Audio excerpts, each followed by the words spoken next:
Hello everyone and welcome back to the Good Looking Vlog. This is the Good Looking Guy and the Good Looking Baby.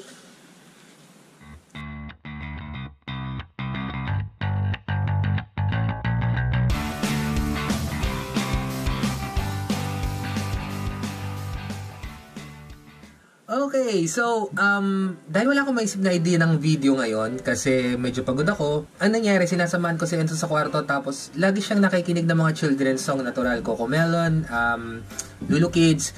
Ngayon, we came across yung video na pang Tagalog. If you ask me, dahil nga nakatira kami dito sa Rome, mas maganda na turuan mo muna yung bata ng sarili mong lingwahe dahil matututo naman siyang magsalita ng lingwahe ng bansang yun, medyo mahihirapan siya, pero iba pa rin, maturuan mo yung anak mo ng kanyang roots, matuto siyang mag-Tagalog. So, ginagawa namin, pinapanood namin siya ng mga kantang Pilipino, kaso nga lang, may mga bagay-bagay na, syempre, kailangan gusto mo safe yung mga songs na matututunan ng anak mo, medyo okay, diba?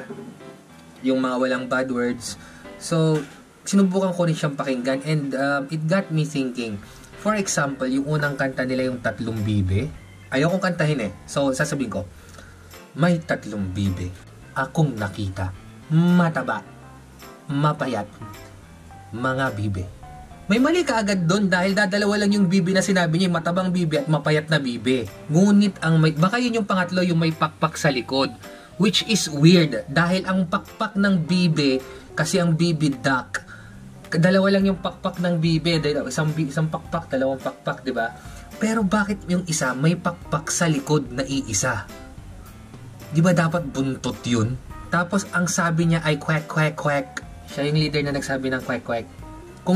Kaya siguro siya tinawag na leader kasi tatlo ang pakpak niya. May dalawa siyang pakpak at meron siyang pakpak sa likod na iisa.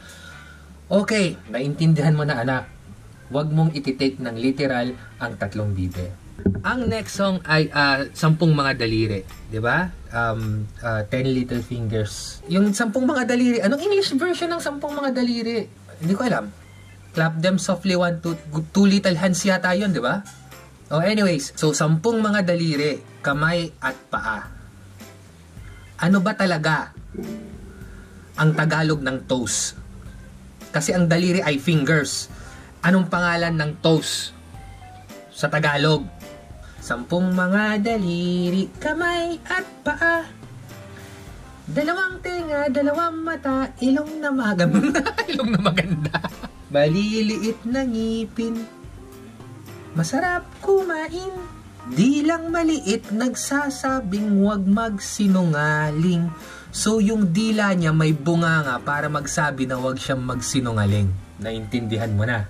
Sumunod na narinig namin kanta yung tong tong tong tong pakitong kitong alimango sa dagat. Mali ka agad yon dahil walang alimango sa dagat. Ang alimango ng dagat, alimasag. Malaki at masarap. Yun, tama yun. Mahirap mahuli sapagkat nangangagat. Sino ba sa inyo nakagat ng alimasag o alimango?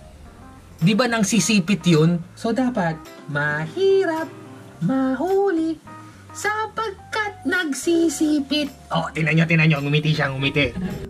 Susunod, ako ay may lobo, lumipad sa langit. Mali kagad yun. Dahil ang literal na translation ng langit ay heaven. And walang heaven. Dapat sky, himpapawid. Ako ay may lobo, lumipad sa himpapawid. Tandaan mo anak, mali yun. Hindi ko na nakita. Pumutok na pala. Kung hindi niya na nakita, paano niya nakitang pumutok? Sayang ang pera ko. Pinambili ng lobo. Sa pagkain sana, nakikinig ka ba? Makinig ka. Sa pagkain sana, nabusog pa ako. Eh di ba yung umpisa nun, ako ay may piso, binili ng lobo? Saan ka nakakita ng lobo na piso? At paano ka mabubusog ng piso pag binili mo ng pagkain? Ni Kending Borles, hindi ka makakabili nun. Alam mo, dapat, DepEd, dapat ina-update nyo itong mga nursery rhymes natin eh. Hindi yung panay online class kayo eh. O, bahay kubo. Bahay, favorite ni Ensa yan. Kubo. O, bahay, kubo, which is, ang kubo ay cube, bahay na cube. So, bahay siya na cube. Napakasimple. Kahit muntik o maliit, ang halaman doon ay sari-sari, singkamas at talong, sigarilyas at mani. Hindi halaman ng mani, it's a nut. Okay, tutuloy ko. Sitaw, bataw, patani, kundol, patola, upot, kalabas. Hindi ka naman nakikinig eh. At saka meron pa labanos, mustasa, sibuyas, kamatis, bawang at luya. Sa paligid-ligid ay maraming linga. What the hell is a linga? Ano yung linga? Di ko rin alam eh. Mustasa alam ko, mustard. Pero bakit ganon? Walang broccoli. Walang carrots. Ano pa? Ano pang wala doon? Walang ampalaya. Ang pinaka-Pilipinong gulay, ampalaya at okra. Buti na lang at walang okra dahil alam nyo bang English ng okra? Hindi ko pwedeng sabihin dahil mababan tong channel ko. Itong video na to. Leron-leron sinta. Okay. Leron-leron sinta. Buko ng papaya. So, ibig sabihin, coconut and pineapple, piña colada. Dala-dalay buslog. So, yung basket, sisidlan ng bunga. Ay, mali. Buko ng papaya, buko ng pinya pala yung sinasabi ko.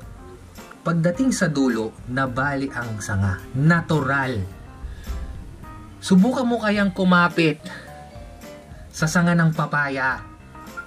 Kung di ka ba naman sira, aakit ka sa puno ng papaya na hindi man lang tumataas ng 6 feet, ang laki-laki ng bunga, kakapit ka pa dun sa sanga ng papaya na ginagawa nating straw pag dinidikdik natin yung gumamela noon at lalagyan ng Tide para gawing bubbles. And finally, we've arrived sa isang classic, ang pen-pen di Sarapen. Pen-pen di Sarapen. Di kutsilyo di almasen. Ang almasen po ay barn para sa hindi nakakaalam. How di Carabao? What the is a batuten? Pakiiwan sa comment kung anong batuten. Sipit na mimilipit, gintot pilak. Bulaklak po yun. Namumulaklak sa tabi ng dagat. Sayang pula, tatlong pera. Sayang puti, tatlong salap. So, ang kantang pen-pen di Sarapen pala ay sabong. Sa pula at sa puti. Saw-saw sa suka, mahulitay. Mali. Di ba saw-saw sa suka 1,000 muta? Ay, hindi. Bata-batuta pala. And that would be it for this pointless video. Sana po nagustuhan nyo at nag-enjoy kayo na nakita si Enzo. Nakasama ko na naman sa video. So, for the good looking vlog, this had been the good looking guy na pagod kaya hindi nakapag-effort sa paggagawa ng video, and the good looking baby. Peace.